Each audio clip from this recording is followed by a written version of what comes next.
Good morning, good afternoon, good evening, wherever you are in the world. Welcome to SM Advanced Forum, your monthly informal roundup and review of the latest business events and technology in and around the streaming industry. Got a muted on my headphones, otherwise I'm going to deafen myself and have loop backs everywhere. For those of you that don't know me, my name is Don Robinson, and as usual, I'm joined by my three regular SMAF co-hosts, Mark, Eric, and Tim. And at this point, it's usual for me to hand the microphone to Tim, ask him to take the driving seat as the MC for the rest of the session. But before he takes the wheel, let's find out first what he's been up to. Tim, what have you been up to for the last few weeks? Oh, the last couple of weeks. I've been sawing down a lot of logs, literally. Michelle and I have actually been selected as Michelle, my better half, the math teacher who is at school prepping for a school year that may or may not occur. We actually got approved to go into this thing called Ag Launch Boot Camp, where we're looking at actually building algorithms for farms to allow drones to do things like fence line checking, etc. Part of that came out of the fact that we have gone through the process of leasing and are buying some land. And in doing that, I'm trying to put a road in. And to do that, I had to actually chop some trees down. So I won't show you my arms because they're covered with poison ivy at the moment. Because I apparently got into the wrong part of the woods when I was doing that. But that's pretty much what I've been up to, plus something called BOLA, which Eric will shake his head about and we'll talk about, which was an article that published in this month's streaming media. I'm worried now. I'm worried. It's not another virus that we've got to go into lockdown over, is it? It sounds like one. No, it's not Ebola. It's BOLA-E, which is actually what it's. Somebody from Akamai, somebody from University of Massachusetts, and I believe somebody from Amazon who wrote this really interesting paper around adaptive bitrate and how to have your player performance work better using this particular algorithm. So, I know that's a lot of information for the first 45 seconds of SMAF, but before I pass over to our guest, let me go to Eric and see how things are going up in lovely Wisconsin. Going well up here. We've been working at Streaming Media on planning Streaming Media West Connect. We're going to be virtual for Streaming Media West. Dom Robinson will be presenting another content delivery summit as well. And we decided the first virtual one was so easy and took so little time, right, Dom, that we could just quickly do another one. Actually, the virtual one was quite straightforward once we decided to do it. It was just doing the whole thing 3 times was really complicated, which ended up with one event. But no, I really enjoyed seeing yesterday. Yeah, and that will be on October 5th. So Streaming Media West Connect will be September 29th through October 2nd. And the programs are online at streamingmedia.com/West. And other than that, I became a grandfather on Saturday. So Yay. You're a grand dude, not a grandfather, a grand dude. Grand dude. Very cool. So Eric, we're effectively doing it in reverse this time. For the fall, we're doing Stream Media Connect and then CDS after the fact. Okay, got it. Awesome. Good deal. So let's go to our guest. Mark is joining, but he's not with us yet, so he'll be with us in a second too. I'll come around to Mark when he pops on. But we'll start first with Shobana Radhakrishnan. Shobana, tell us a little bit about your background in the industry and what sort of excites you about streaming. Great, thanks, Tim. I have been working in the streaming media industry for quite a few years now. I am now at Google. I head up the engineering group that builds consumer experience in the Android TV organization in Google. Prior to this, I spent a few years at Roku and then at Netflix before that. The theory I hear from my family is I probably watched a lot of TV growing up as a child, and so I ended up in streaming. That's what my daughter is sticking with. And like most people in the Bay Area, I've had my share of experience with startups and presenting and persuading for money and all of that part of the journey as well. At Google, one thing that fascinates me, one thing that we focus on is how to make it really easy for users to find content they're going to love. It sounds much simpler than it is to do it, to accomplish it, but that's kind of where my head's at and what I'm fascinated by solving for the industry. So we're very excited to be here and looking forward to the session. Very good. At some point when we build our house, I'm gonna, besides my collection of old cameras, I'm gonna put up my collection of old Google TV and Android TV boxes, because they made a decent amount of money with Adobe actually doing tests of Flash Player on a number of those. So very exciting. All right, and then Peter, where are you in the world these days? And again, background and what excites you? Thanks, Tim. So yeah, Peter Chave. I've been, I had to add it up the other day because I was doing a refi on my house, and it's like years in industry, and it's like 22. That sounds like a lot now. So to put that in context, my first job was with a very small Danish company building MPEG-2 decoders. So I was in the UK office trying to make an MPEG decoder that would work with the encoder that had been built in our Copenhagen office. And you know, those were hardware based. These were, 18 CQ chips racked up on a board. So this is this was the evolution of the VSLI or the VLSI. Those chips. I remember CQs. Yeah. Nice. So I've been an engineer by trade for a long time. I worked on that. Worked on when DVB simulcast was first new in Europe. So I did a lot of cryptography work and lots of low-level DSP fun. And then worked on co-FDM for when DVB-T broadcast started in the UK. So I worked on a design with the BBC where we were going to build gap fillers. That was the original idea. In the end, they just decided to amp the power up and just blast the signal out. So I started all the way at the transmission end, and I've kind of worked my way up the distribution chain since. And I've been through several other companies, including Cisco and Scientific Atlanta. And I seem to spend more time on camera than I do in the lab. So the evolution from transmission to source is almost complete. It's much easier this side of the camera. So it's fun to appreciate all the tech inside. I was going to say, I know when we had you on either Stream Media East Connect or CDS, I can't remember which one it was. You had actually a really cool reel background, which was a whole bunch of devices you were testing. Is today's virtual, or is it? This is actually a virtual background. So all of those cool devices are actually behind the curtain here. I can guess. So yeah, part of the deal was when we built an extension on the house, is I wanted a lair, so I built my lair down on the ground floor. So I keep all my toys. It's actually better equipped than my current lab in the office, which I don't get to go to. So for the past 5 years, I've been here in Cambridge, Massachusetts, working for Akamai, trying to understand how the internet works. Nice. All right, so let's jump in. We had a couple topics we were thinking about, one of which, since it's on everybody's minds here in the States and actually across the pond as well, COVID, is something that we've talked about repeatedly, and it seemed to, Peter, I don't know what that is flying around in front of your monitor, but you see my virtual background, my virtual background, it gets given away when a wasp flies near the webcam. That normally I can just work through things, but it looked as if you suddenly had a 3D background that was coming in front of you. So wasp. They make them bigger over here, Dom. That's it. Supersize my wasp, huh? All right.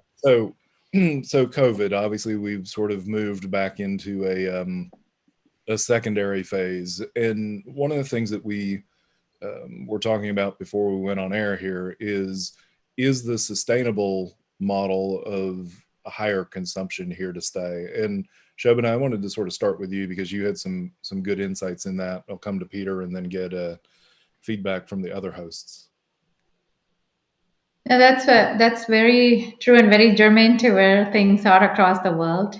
We do see that people, because they are spending more time at home, the whole family is home. So those are both patterns.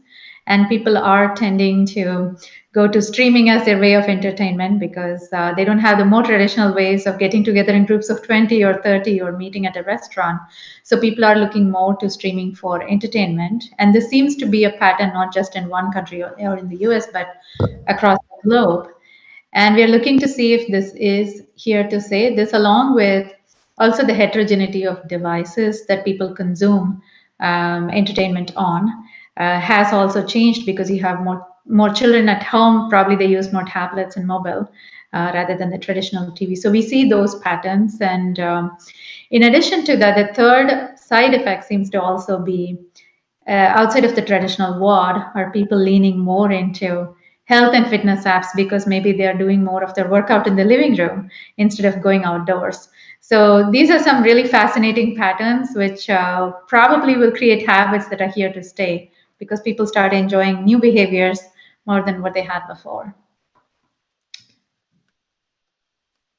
I know out in California and several other places, gymnasium or exercise facilities are either shut down or very limited. So when you say that about home exercise, I think that really is true. We, for instance, signed up for Beachbody online here because of the fact that it wasn't that we couldn't go to the YMCA, it was that we couldn't get childcare for when we would go to the YMCA. So now the girls actually do the exercises with us and laugh at me when I try to do, you know, a yoga pose or something like that. I'm so confused by what you were talking about there. I was thinking, what?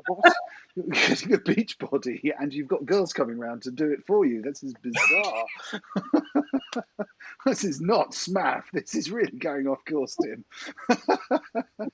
So, Shobana, you also mentioned, I think Peloton was one of the other ones, and that is geared to where you do group rides with multiple people, correct? Rather than just you pacing against yourself.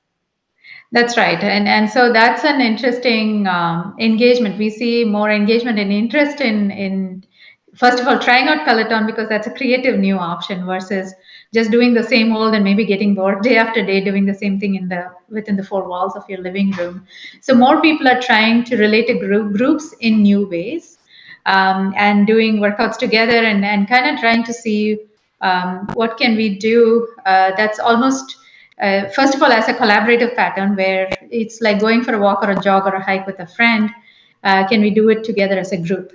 And they're also finding new ways to bond as families by engaging in apps like this to work together as well. So, Peter, from a sustainability standpoint, we sort of saw a spike with the first round of COVID. And I'm hearing numbers basically, you know, plateauing around 30% better than what we would have done 3 months prior. Is that accurate? And what's the feeling in the industry about whether that's sustainable and or will spike up even higher?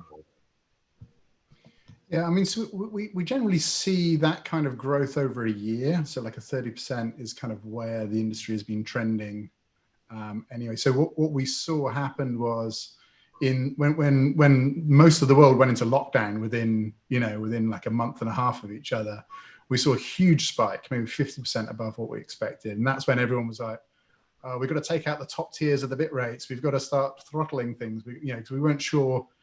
It was the last mile ISPs we were really concerned about, because, we kind of knew where the capacity was, and we knew that, a lot of where the audience had been sat, maybe in offices versus home, and that kind of split meant the network was kind of balanced. Now you had everyone at home, two-way traffic, because everyone's on Zooms like we are right here, that huge, we were concerned that we were going to have an upstream as well as a downstream issue. But yeah, once the kind of stay at home started to ease up, and we're now seeing it kind of like that peak came down, and it's kind of more, we basically had that year's growth occur, and we've now kind of plateaued there. So places are opening up a bit more. People want to get outside a bit more and go and do some more, go and eat at restaurants, go and hang out a bit more, albeit in small groups or distanced at events. But whether it's sustainable over the long time, I mean, I don't think the peak, we haven't seen a drop off in traffic even as places have opened up. Still, there's a lot of consumption going on because everyone's still working from home, even though some offices are opening up now. There really isn't a huge.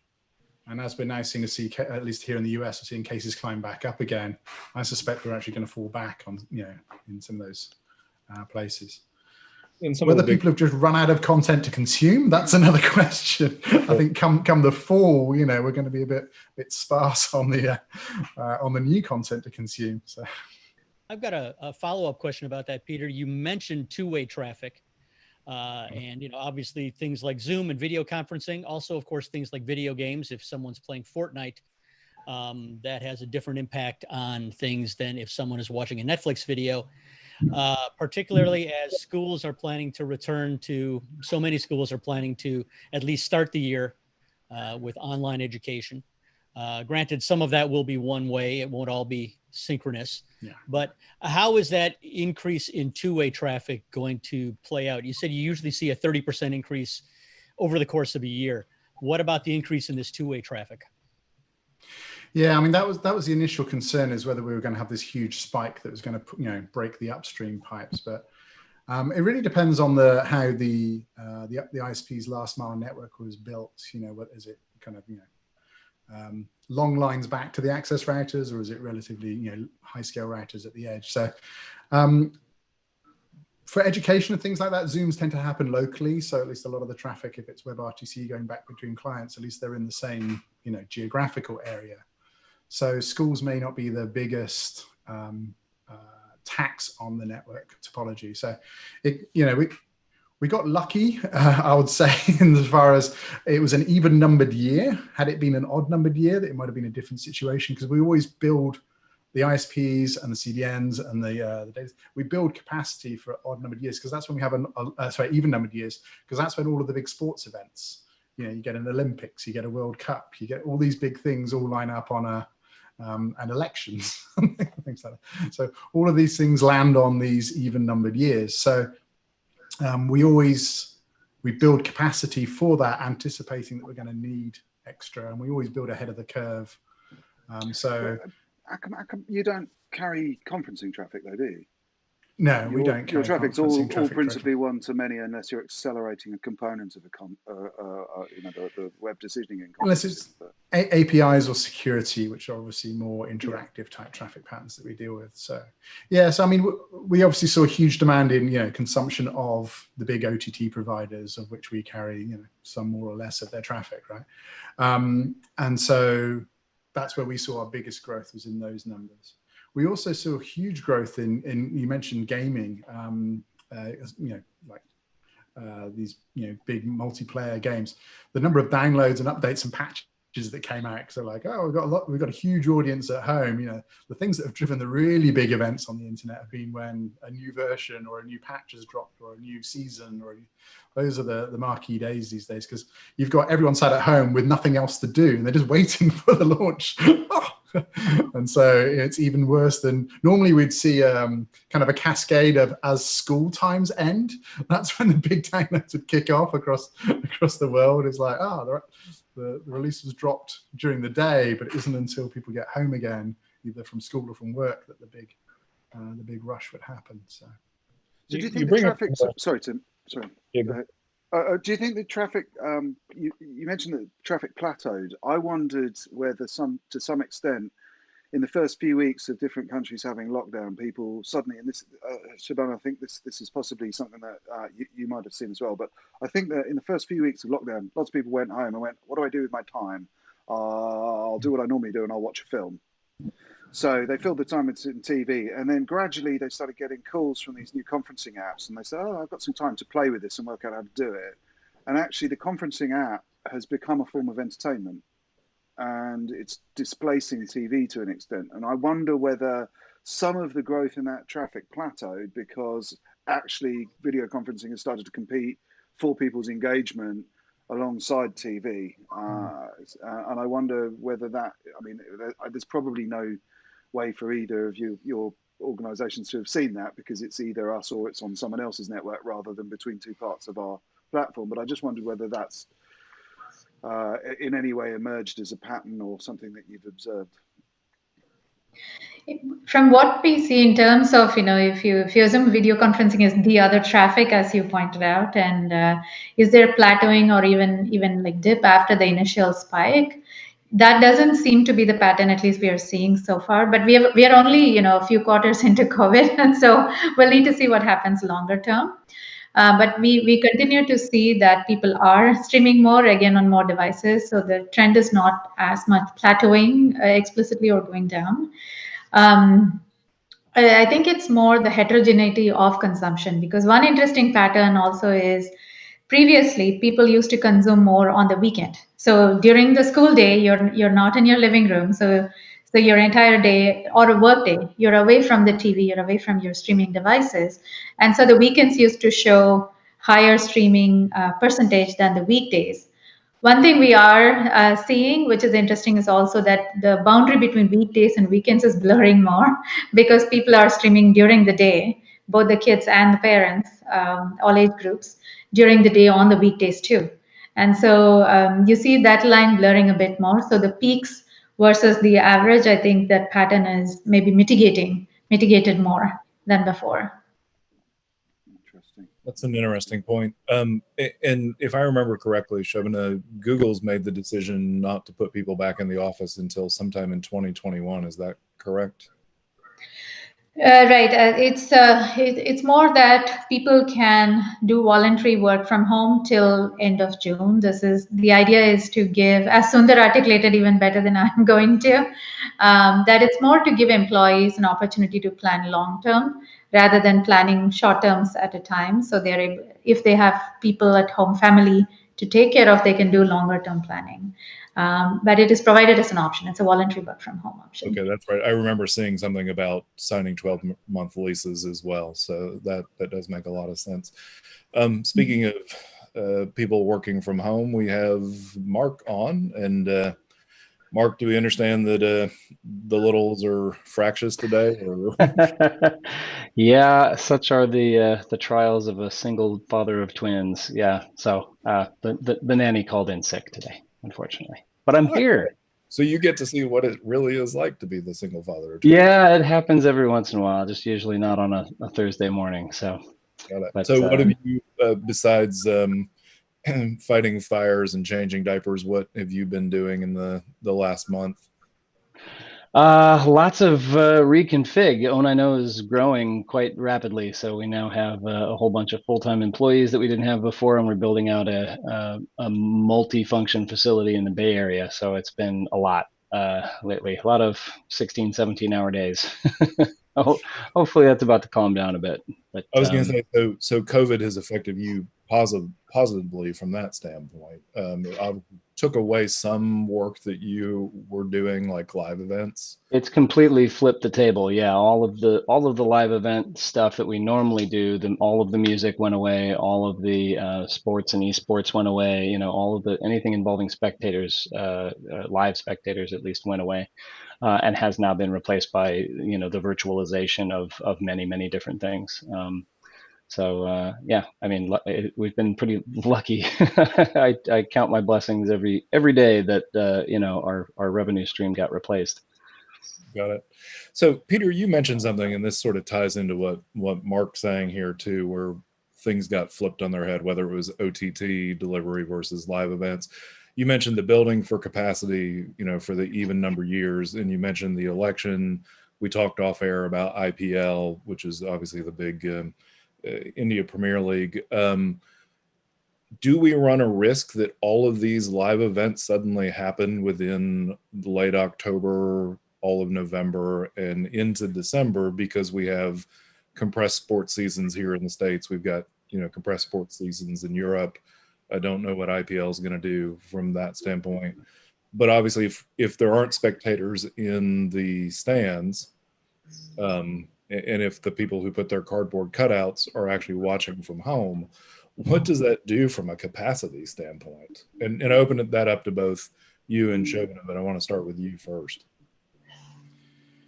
Yeah, so I mean, it's going to be interesting to see what the mix of people watching on traditional platforms, the cable satellites, terrestrial versus OTT. Because we've been watching a trend over time now where people have been trending onto the OTT platforms because they get a lot more interactive stats. They get the chat, they get to kind of hang out, they get the multi-view, they get all these other features which, you know, on the surface kind of just seem like they're there anyway, aren't they? So. Well, that's it. So so this is kind of more engaging experience that people have been gravitating to online. So, but you know, what would happen historically is obviously, you know, there'd be 70,000 people in the stadium. Say there would be, you know, another 100,000 in the bars and, you know, around the stadium, literally, you know, because here in Boston, we obviously, Fenway's just started back up, and they show people crowding into the bars and on the streets, but there's nobody in the stands. So it's kind of this real strange, there's like the party outside, but no, it's just silent inside. Somewhere in crowd noises for atmospherics. I think it may have been in Austria. I saw some pictures of people hiring the stands that windows washers use, the scissor ladders, to actually look up above the stadium so that they could do their tailgating from 20 meters up. You know, one hopes they don't like suddenly have to go to the restroom or something and have to figure that out. But ultimately, you're right. It's the crowding around the event, but not actually at the event itself. Yeah, so the proportion of audience, so all of those obviously would either be in person or watching on, you know, traditional broadcast in a bar or in a, you know, in some hangout somewhere. So that audience is going to go to either traditional or to OTT, and we'll see where they end up. Do they want the very interactive experience? So a lot of what we've been getting questions from the sports guys now is like, how can we lower the latency? How can we synchronize the streams together? Because, you know, in traditional, if everyone's on one platform, they're inherently synced. You know, if you're all on the same, you know, dish or Xfinity or whatever feed, you're all inherently on the same time base. If you're one's on cable, one's on satellite, there's going to be a difference anyway, and we knew about the problem, but they still weren't more than maybe 5 to 6, 7 seconds. So somewhere within tweet time, as we call it, which is, I can't get the message from my buddy saying, you know, we're one up on, you know, I don't get the spoiler, or I don't lose that interactive or the, you know, the banter, which is what drives a lot of the fan experience behind the scenes. So, but with OTT, traditionally, we were 20, 45 seconds behind. We've done a good job in bringing that up. So a lot of them are only like maybe 30 to 20, you know, like IPL, they're very close, actually. They're within 5 seconds of there, but then they control both pipes. So that helps. But you know, a lot of the questions we've been getting are, how can we bring the time up, or how can we synchronize the time as we go into these events so that there isn't that discrepancy? So the things we've been talking about for years now have become urgent and have become pressing, because there's this you know, the ability to capture an audience that's now not, you know, physically in the stadium, or, you know, surrounding, you know, the tailgating and just being there for part of the kind of the live experience. You know, even if you're in a bar just off Fenway, it's still a very, you know, it's a lively kind of place to be, and we're missing that. So there's been a lot of chatter about these kind of watch parties. Even, you know, do we just pipe the game into a Zoom? You know, I'm not sure about the retrans rights on that. Yeah. I've seen the high schoolers, you know, my son would like, well, let's have a watch party. And they'll literally just point the camera at the TV and they're all watching it. I'm like, this video quality is terrible. But they have, you know, they're together and they're chatting while they're watching it. So while they can't be in the same room, they're trying to reproduce that in-person experience, albeit by the most analog way possible. This is like literally putting the tape deck in front of the radio to record songs of the radio. But the conferencing apps have that ultra low latency, so everyone gets the moment of the goal together. And why do you think it is that the industry is so wedded to HLS HTTP derivatives and trying to reduce the latency in those, rather than fixing the problem with the right tool, which is WebRTC and conferencing? Yeah, so the two, I mean, and again, very active discussion is, do you make one version which you send to 1 million people, or do you have 100,000 people trying to do, you know, multi-party WebRTC sessions where you actually end up with, you're reproducing the content many times, doing the same process over and over again, but you're creating a different load pattern, which doesn't scale very nicely. You know, WebRTC works great, but WebRTC it doesn't maintain frame rate. It will do this will do anything it will to just keep it at the moment of live. So you can only use H.264 baseline right now. That will change coming soon. Yeah, there's the trade-off with the quality, which I could see as an argument. But as you say, if the kids are screen camming with a phone to get the moment, then the priority is the moment, not the quality. Exactly. Yeah. But that's where I, as a video engineer, maybe I'm not the right person to comment on this market. I'm like, why would you watch this? It's only 300 pixels, 12.5 frames per second. You can't see the ball. Having come out of video conferencing before streaming, I find this uptick in Zoom and that kind of thing it's almost like I expected it 20 years ago, then I expected it 15 years ago, I expected it 5 years ago. Now it's here. It's still the same quality it was back then. It's, soft clients that tie together nicely. You mentioned with IPL where they control the pipe on both sides. Explain a little bit about that on the synchronization and lower latency, and because I think that's sort of key, especially with mobile. Yeah. Yeah. So if you have the OTT experience and a traditional delivery experience, which some networks do, like if you're on Comcast, they could control the feed you get through the Xfinity TVE app and through the set-top box in the front room. A lot of times, because a lot of these platforms have become blurred, you're not even sure I'm not even sure now when I turn on my set-top box, am I watching an HLS stream or a Dash stream, or am I watching a cable channel? I don't know. I pick the content, or I pick the channel I want to watch. How it gets to me is now a layer that I don't really concern myself with. But as a content producer, if you control both pipes, then you can either optimize your HLS or Dash delivery so that it is as close to your traditional broadcast, or you can back time the other one. I mean, it's you have those two. You obviously have both levers on the pipe there. So. And I know that's one of the things, Dom, that Adrian has really pushed, is it's the idea of synchronizing the delivery as opposed to necessarily trying to push one to be incredibly low to catch up with the other. We'll come back to talk about low latency in a little bit too, but Shobana, I just wanted to get sort of your take on what we were talking about here in terms of the moments at which, especially as live events come back into play, are you all seeing from your side, looking at user experience, that people are expecting that they can get the same thing out of OTT versus out of traditional, especially because it seems like traditional cable is dropping off much faster during COVID than it even had been doing prior to this? That's right. I think that what we see, and time will tell in terms of sports events and how people feel without the live audience kind of motivations. But we do see that the streaming behaviors have probably increased in stickiness versus going back to cable, because we also have a lot of live TV options today. So, for example, if you subscribe to YouTube TV, you can watch your regular news channels live, and so there isn't a lot of motivation to switch back to the habits of watching cable TV. It's because you get everything you consume by just sticking with your streaming services or your streaming apps, if you will. I think also, when I'm thinking about the other question of IPL and the trend, a market like India is heavily mobile device. And so it'll be good to see when, a billion plus people potentially with access to mobile want to watch cricket events at the same time. What is the behavior? How does the network react to it? How do the devices and apps cater to the increased demand? Will be something interesting to watch. And I think, like Peter was saying, also, will people use supplemental apps like Zoom to video conference with your friends while you're watching something on your streaming app? And therefore, will the video conferencing app usage also go up during these peak times? Will be interesting to see, I think. The other thing in terms of just psychological behavior, I wonder is if it'll motivate people to let loose on the god of staying at home and therefore venture more into at least smaller watch parties with bigger groups at home.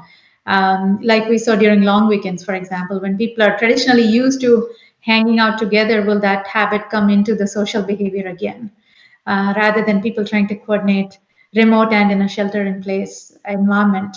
Will that behavior resurface, and how that affects the streaming consumption behavior as well? That's a really good point. And in fact, one of the things that I found interesting, I was talking to somebody the other day who I was buying some old farmhouse doors from for the farm that we are in the process of putting together.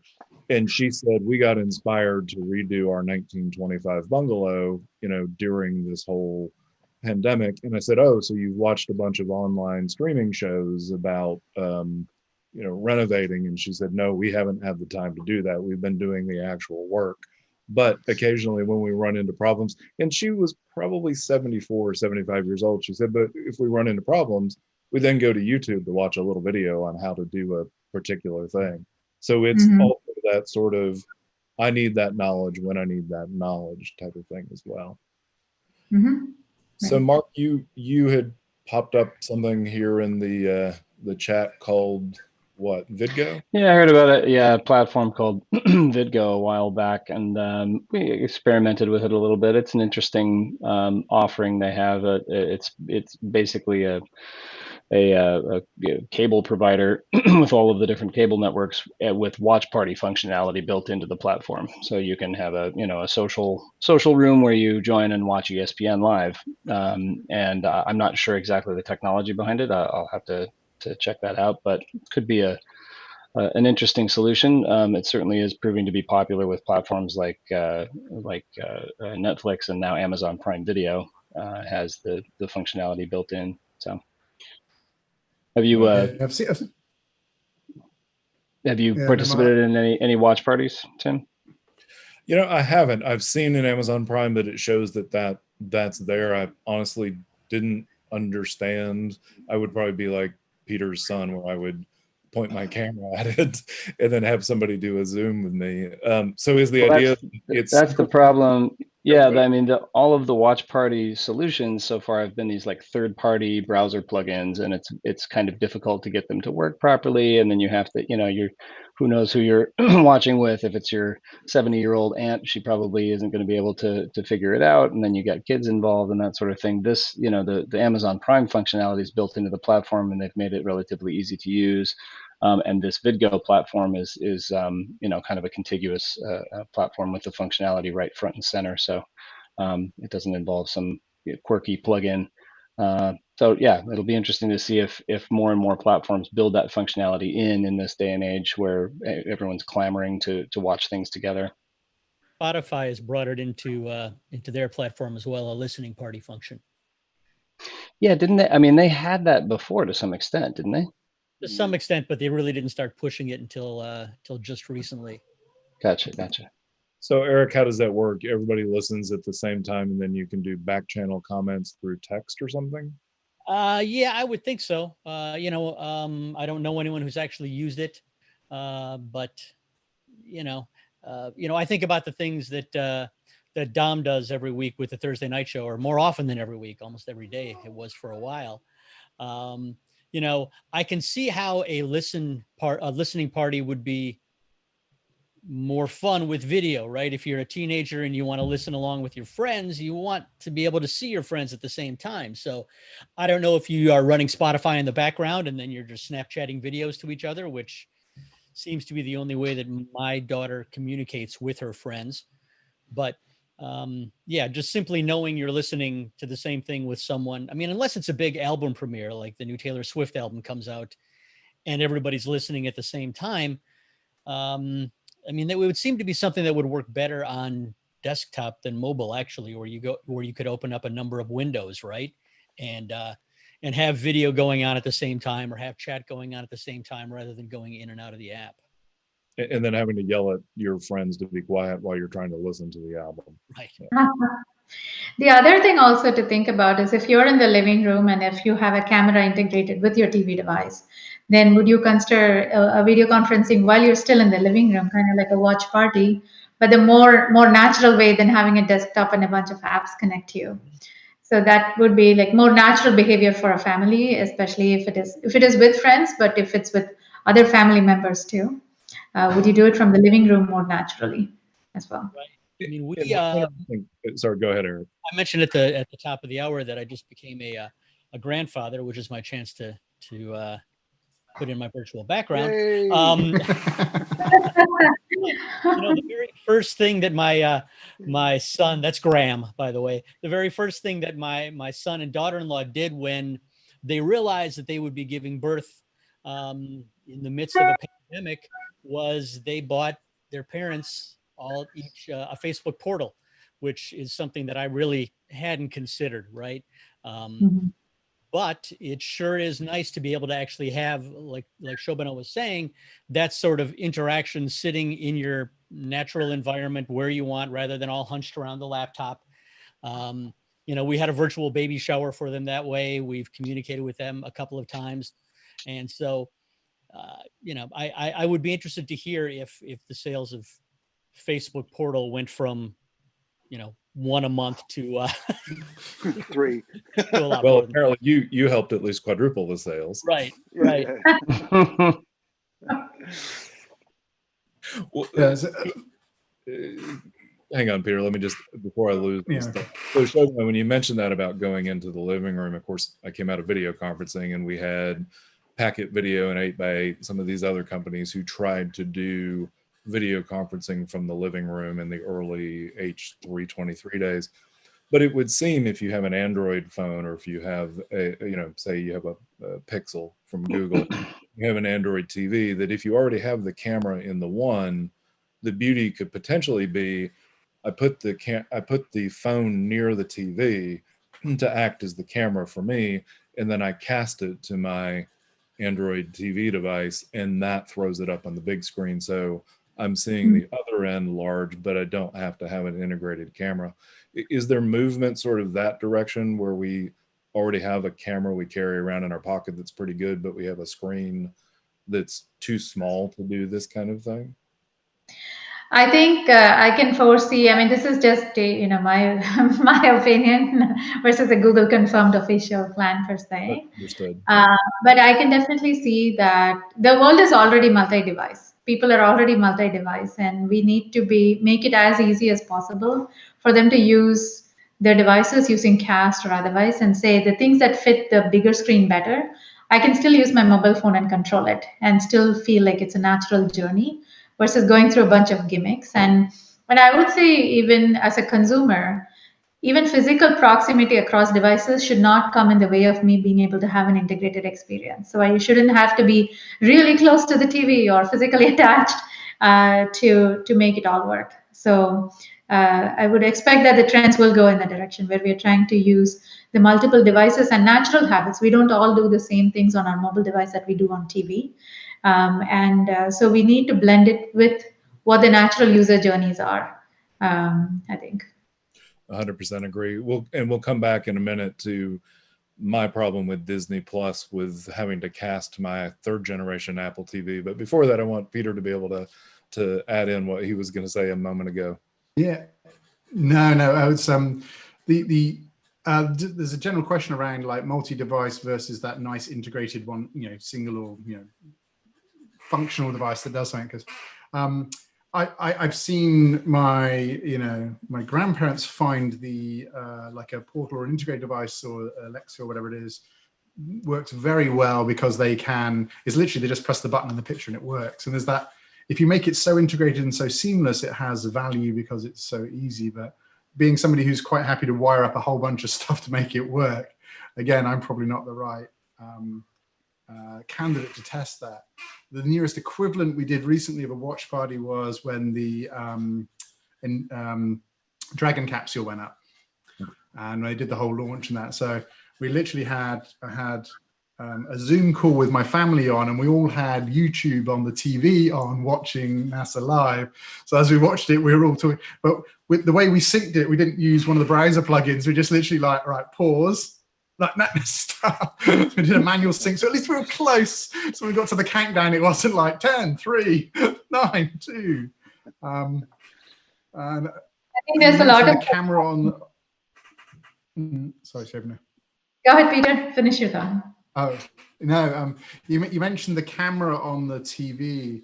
I was working for Cisco in the early 2000s, and we had a product called Yumi, which you probably never heard of, because I don't think it went anywhere. I made money helping to consult to you all during that time, so I'm one of the few people who did hear about it.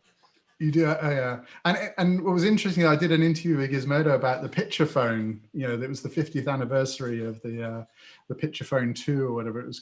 This kind of giant CRT box with a real, very cool integrated tech. But Yumi and the picture phone both suffered the same problem, which was limited number of endpoints that would talk to it and a very expensive calling fee. The Pitch Phone 2 was like $160 for like 5 minutes of calling time. Yumi was like, you had, for a home device, you had to pay for it was like a $20-$30 subscription just to have the box, plus calling on top. So bonding 400 ISDN lines to get the signal out of your house. I was going to say, yeah, you have that was the other challenge. You buy a Matchbox for $6,000 to allow your Yeah. Shobana, go ahead.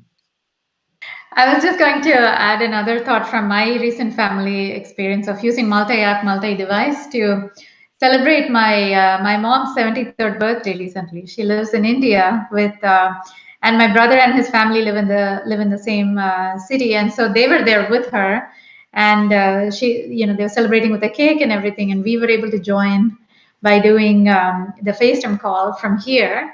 And then because it was all visible on the same device, we were able to actually take a screenshot as if we were all in one place. And so that's something you can do from the living room. You can imagine casting from the mobile device, having these together, and then making a memory, joint memory. So many creative options already, but hopefully it becomes even more easier and more natural to blend these together over time. Very good point.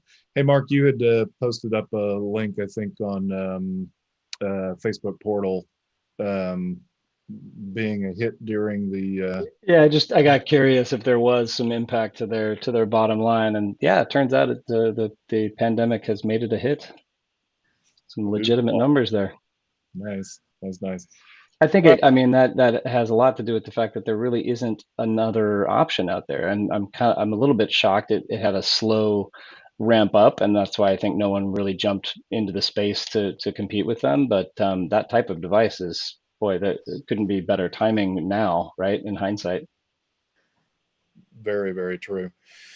So two topics as we sort of come down here to the end. One, we brushed briefly on low latency, Peter, and apparently you're spending quite a bit of time figuring out this stuff. Tell us the ups and downs of CMAF with HLS low latency, with Dash low latency, and sort of where it all stands at the moment.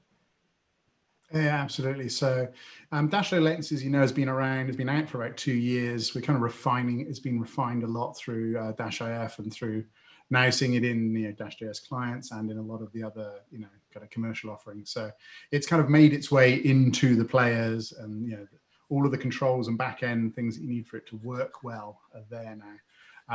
With WWDC, of course, we had the announcement that the revised version of LHLS is the one that will go into production come September. So all of the work that happened in the industry, because there was, like a year ago, there was quite a lot of pushback around some fairly, seismic changes to HLS as a spec. There's still a lot of, kind of a lot of work to be done on the back end, but at least now we see that it's not going to be just, it's going to be another spec that you have to support. It's like you could have the same binary objects for both Dash and for low latency, and just address them in a different way with a manifest. So we, the dream of CMAF, this one format that we can just have one. We'll only have to encode and put the object once somewhere, and then everyone can access it regardless of which device or how they come to the content. That end state is still preserved, at least with this. So that's the key takeaway. And moreover, what we've seen recently is that as these new OTT platforms, particularly Disney Plus, have launched, from my, I don't have insider information here, but just by opening up the browser tabs in Safari and Chrome and kind of squirreling around and looking for manifests and reading through things, it is actually, they've actually made that step to CMAF across the board now. So it's not that this is something we've been talking about for many years, but we're now actually seeing the implementation of that, because we are way past critical mass on the number of devices that would support CMAP as a fragmented MP4 flavor, basically, and it's now broadly supported. We're still struggling with the encryption side. So for services that rely on DRM, we're still in a counter versus cipher block mode.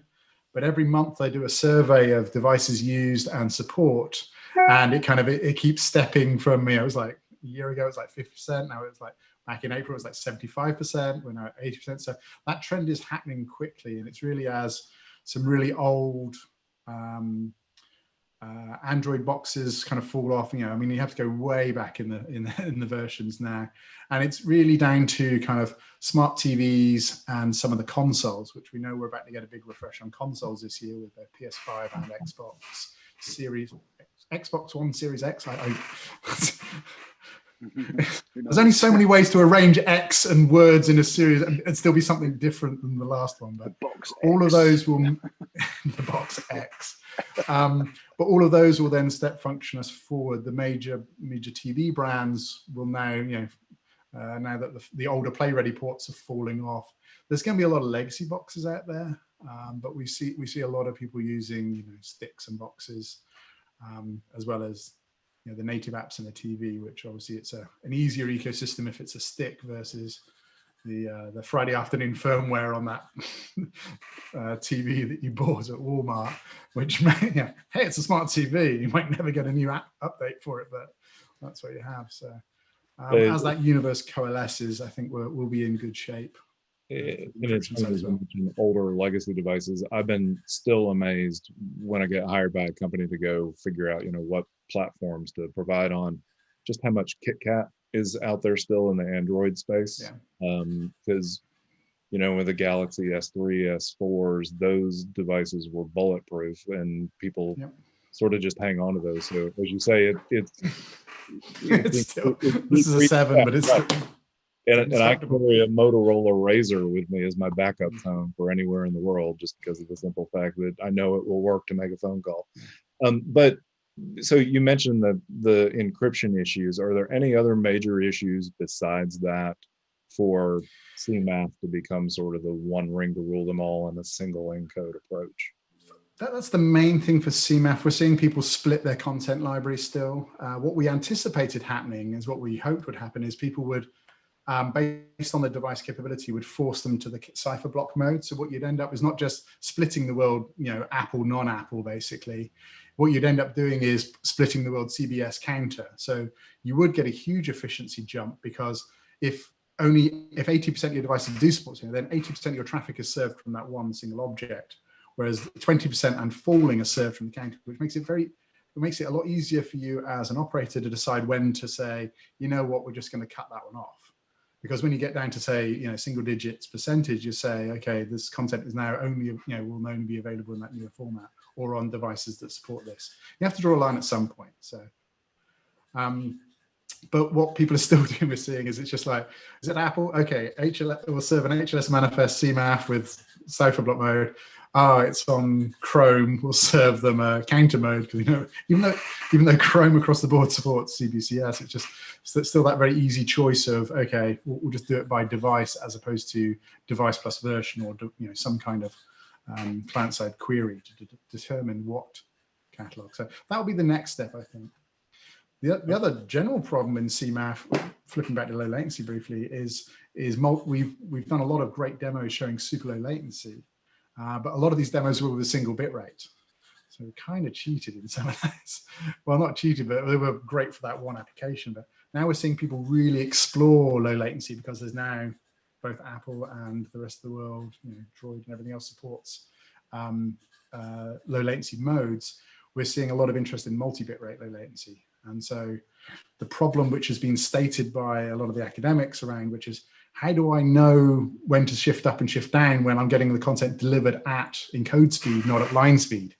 So a lot of the work I've been focused on recently is looking at some of these newer algorithms that are out there and how they will hopefully help address this. And that is a perfect segue into me making a 15-second plug for an article that Eric had asked me to write. We're doing the algorithm series, which is basically looking at the math behind a number of different areas. Michelle helps me read the math, because she's a math teacher, and then I try to translate that into everyday layman's terms. But we did one on player performance that came out, actually just came out in Streaming Media Magazine, that looks at BOLA and a few of these other very sophisticated decisionings around switching between bit rates. And in some ways almost harkens back, and this dates me, but almost harkens back to the Windows Media 9 with Burst, where you could actually choose to maintain a higher bit rate than what your device had, assuming that the device is able to receive, packets in on a close to real-time basis. So yeah, Peter, I think that, especially as we go to low latency, where you're starting to shove delta frames and that kind of thing, that really is going to become player performance is going to become a big issue here in the near term. Yeah. Very last topic, and then we're going to drop back to Dom for just a closing. But Shobana, you mentioned the idea around with Bollywood and even with, say, Disney, where you've got movies that are being released now directly as premium VOD, directly to the internet, obviously not happening in the theaters. How is that impacting the market as a whole for the way that content is consumed? I mean, Netflix will essentially eat the production cost to make sure that it shows up on Netflix and keeps you in your subscription. Disney Plus has made the decision for Mulan at least to charge an extra $30, which could make an interesting watch party if people figured out how to share that $30. I'm not suggesting that. I'm just saying that it could.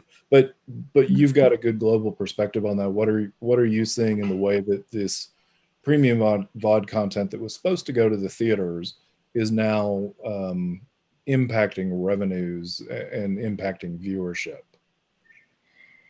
This is a very fascinating trend that probably was not introduced because of COVID, but probably got accelerated because more people are streaming more. Is we saw that even in the past several years, as Netflix and other streaming providers became a popular way to consume content, that more and more people are staying home in the coziness of their home and watching movies with family or friends than going to the theaters, especially after the first few weeks. And this has just accelerated that pattern. Disney Plus, as you mentioned, is a great example of reacting to that trend. But also we see in India, for example, which is a huge market for streaming through mobile, but also all devices, that we see more and more the producers of, say, Bollywood content going directly to OTT rather than go through the middlemen, if you will, the distributors, who then have relationships with theaters across the country to release movies. And this, of course, has resulted in fierce debate because there's a profit share from distributors that this trend does impact. But we do see that more and more, especially with global providers, also making partnerships with local content producers increasingly in countries like India, which is a high streaming consumer base. We should expect that this trend will continue. And we should see more and more creative deals coming out in terms of how do we make all the parties happy while still releasing to OTT either earlier or maybe even as a first step. And of course, the AMC Universal spat seems to have ended in a shorter theatrical window of 17 days as opposed to 3 months. So, Peter, do you have other sort of closing thoughts on that? I think there's been a lot of movement towards reevaluating release windows generally. There's been apps like Fandango had been experimenting with that, where they would offer some content in in a window before when it would show up, much closer to either theatrical or even in some cases pre-theatrical. So I think COVID basically, with the cinemas shut down, producers had to make a decision. Am I going to shelve the movie like a lot of the big Hollywood studios have said? We're just going to push it out a year, and because we want, maybe they haven't figured out, the monetization of that, or maybe it's just they want to make sure they're in for an Oscars nod because it has to be on a screen, But I think interesting seeing Disney make this move now to add Disney Plus, whatever it's going to be called, where they did other things where they didn't do that. So we had a very outside socially distanced watch party for when Hamilton was released. I set up the projector in the garden. My daughter invited her best friend and her family, and they sat one side of the garden, we sat the other side. So there was this, as these big releases are coming, people are hungry for the new movies. So offering early access, which is what Amazon's doing to theatricals for either a one-time $20 fee or a rental of $20, which is that's only one movie. That's only one theater ticket, though. So you're losing money at a 5-to-1 ratio. But do you get more people to watch it? I don't know if the economics have been settled yet. Yeah, because I think the average. I mean, here I can go watch a movie for under $10, but obviously in somewhere like Boston or California, as you say, that's a single movie ticket. And obviously, a family of four, can't go for under $20 anywhere. plus popcorn, plus soda, plus whatever. Yep. And this $10 also popcorn. circles back to the whole watch party thing, and the reason why platforms like Prime Video are adding their own watch party functionality to the platform and making it easy for users if they want to provide premium content and they want to try and stem the tide of people doing watch parties external to their platform. They have to build it into the platform and make it easy to use and compelling, and then they have to promote the functionality to make sure that everyone knows that they can use it and their friends talk about using it and that sort of thing. That's how you sell multiple $30 Mulan tickets, you know what I mean? True. All right, Dom, what do you have for us to close out? Well, you just messaged me on the back chat here that I got a light strip on my face, but it's actually a rare thing in the UK. It's actually sunshine, so excuse me if my flesh begins to peel in the next minute or two as this strange yellow thing blisters. They don't give you blankets like Dan Rayburn had that you can like put over the windows. Yeah, no, I haven't got the ashram backdrop at the moment. Just a few things to wrap up. Obviously, next month is normally our IBC edition, but there's no IBC this year. And it was funny, I should have brought this up as a topic earlier, but there was a number of people in the sales and biz dev side of the streaming industry who are frankly a bit lost at the moment. And in fact, some of them I've been talking to who've been moving jobs because they don't have their normal annual cycle of conferences, which drives an awful lot of innovation cycles, product release cycles, and so on. There's no IBC as a fixed point to launch things out, and at the moment there's no NAB either, which I think has taken the pressure off the gas in a lot of companies in some ways, but it's also meant that people aren't necessarily synchronizing their releases for September and April anymore. So I think it's going to be quite an interesting year. And I've in my headmaster's report, which Eric's just about to publish on streaming media in the next few years for the streaming industry, I hark back to last year when at IBC I was predicting this year was going to be a pivotal year. I think that I was predicting that this year's IBC would be the last IBC of the legacy traditional broadcast industry, and I could see a lot of senior executives already moving at that time. I didn't expect it to be blown out of the water, and I feel it's probably a bit late because we've overrun a couple of minutes here, but I'd be quite interested to know whether people actually think IBC and the big super conferences are going to come back.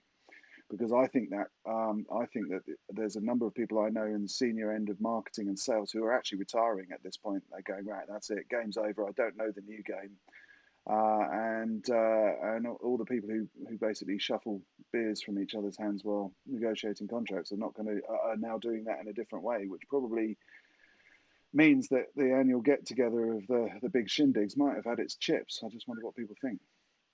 Last couple of minutes thought. Yes. Of course, CES has decided for 2021 to go virtual as well. So that hits a major part of the consumer space. And Shobana, obviously, with what you do with Android TV, those are some of those conferences that are the cycles to do a blowout party, show everybody that. So how does that affect those types of models, like Dom's saying? I think, this is something that everyone, I think, in the industry is going to learn how to make the best of. Probably it's going to be more heavily live stream presence, virtual, but, to the extent possible. Can we bring the magic of demos as much as to make them as real as possible, which is not the same as touching and feeling devices and playing around with them, but how can we get as close as possible to that? And the other kind of event that Google does participate a lot in, and I have personally participated last year, is events like Grace Hopper or other such conference of professionals as well, in addition to devices and technology. How do we bring the magic virtually and foster the same kinds of technology progress, sharing, and networking? I think this is something that we're going to heavily lean into and make the best of the virtual setup for sure. Perfect. Well, look, guys, I think we better wind it up. Eric's already had to leave. He had a back-to-back meeting, so I'm going to whiz round each of us just so I can use my new lower third feature and make it work. So, Peter, there you go. A good expression there. I'm not quite sure what you were preparing to say there, but it was yes. Anyway, thanks very much for joining us, just at Peter. the right Thank you very much, Dom. Thanks for having me. I enjoyed your monster wasp, which flew around a few times. It makes Yes. it makes Boston look positively come out of the Twilight Zone or something. It is in August, so we're waiting for what's going to happen in August. So giant killer wasps. That's what you're getting in August. That's the one. Excellent. Thanks very much. And if we don't see you before, I'll see you for hopefully CBS later in the autumn. And Shobana, thank you very much for joining us as well. Let me just press all the shortcutting buttons. So it's been great to have you on, and look forward to catching up a little bit later in the autumn and hopefully get you involved in some more of the SMAF editions and other events that we run. Looking forward to it, Tom and everybody.